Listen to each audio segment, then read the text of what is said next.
সারা দেশের সাথে ত্রিপুরাতেও ৭৬তম প্রজাতন্ত্র দিবস পালন করা হচ্ছে। এদিন গান্ধীঘাটের শহীদ বেদিতে ও অ্যালবার্ট এক্কা পার্কে পুষ্পার্ঘ অর্পণ করেন মন্ত্রী রতনলাল নাথ। এই প্রসঙ্গে তিনি জানান, ২৬শে জানুয়ারি প্রজাতন্ত্র দিবসে সারা দেশে উৎসব পালিত হচ্ছে। অনেকে এই দিনটি সাধারণতন্ত্র দিবস বা গণতন্ত্র দিবসও বলে থাকেন। তিনি রাজ্যবাসীকে এই দিবসে হার্দিক অভিনন্দন জানান। ১৯৪৭ সালের ১৫ই আগস্ট স্বাধীনতা প্রাপ্তির পর ১৯৫০ সালের ২৬শে জানুয়ারি সংবিধান গৃহীত হয়। ১৯৫১ সালের ২৬শে জানুয়ারি থেকে ভারতে প্রজাতন্ত্র দিবস পালিত হয়ে আসছে। তিনি আরও বলেন, সংবিধান হলো আমাদের আত্মা, একথা আমাদের মনে রাখতে হবে। সুতরাং সবাই মিলে সংবিধানকে সম্মান জানাতে হবে। যদিও বিভিন্ন সময়ে বিভিন্ন ক্ষেত্রে সংবিধানকে অবমাননা করা হয়েছে, সংবিধানের শর্তাবলীর প্রতি আমরা যথাযথ সম্মান করিনি। তবে প্রধানমন্ত্রী নরেন্দ্র মোদী দায়িত্ব নেওয়ার পর সংবিধান যথাযথভাবে গুরুত্ব পাচ্ছে এবং সংবিধান রচয়িতা ডক্টর বি.আর. আম্বেদকরকে তার প্রাপ্য সম্মান জানানো হচ্ছে। একসময় সংসদ ভবনে এই মহান ব্যক্তির প্রতিকৃতিও রাখা হয়নি, কিন্তু বর্তমানে চিত্রটি পাল্টে গেছে। রাজ্যবাসীর প্রতি তিনি বলেন, সংবিধান প্রদত্ত অধিকার পাওয়ার পাশাপাশি কর্তব্যগুলিও পালনের কথাও আমাদের মনে রাখতে হবে। প্রথমেই ২৬শে জানুয়ারির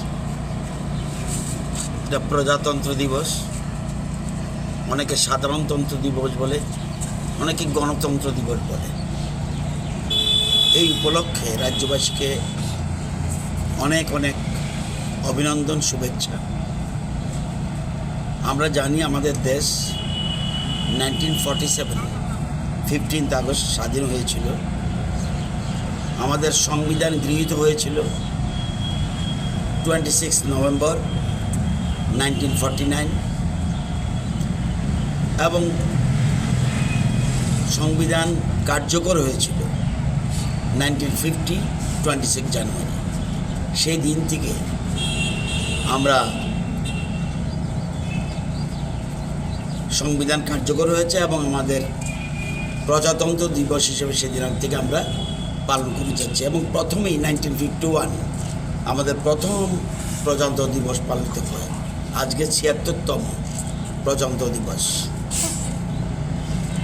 মনে রাখতে হবে, কনস্টিটিউশন আমাদের আত্মা, জনগণের আত্মা হলো সংবিধান।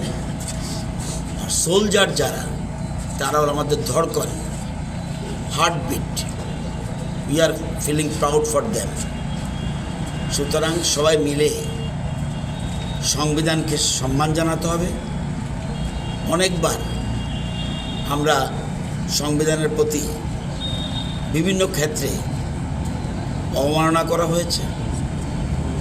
সংবিধানের যে শর্তাবলী রয়েছে, সেই শর্তাবলীগুলিকে আমরা যথেচ্ছভাবে সম্মান করিনি।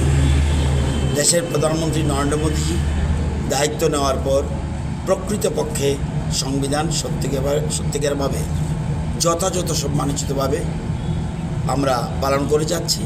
এবং সংবিধান প্রণেতা যিনি ডক্টর বি.আর. আম্বেদকর, ওনাকেও শ্রদ্ধা জানানো হয়েছে। আপনারা জানেন, অতীতে পুরনো পার্লামেন্ট ভবনে ওনার প্রতিকৃতি পর্যন্ত বসানো হয়নি।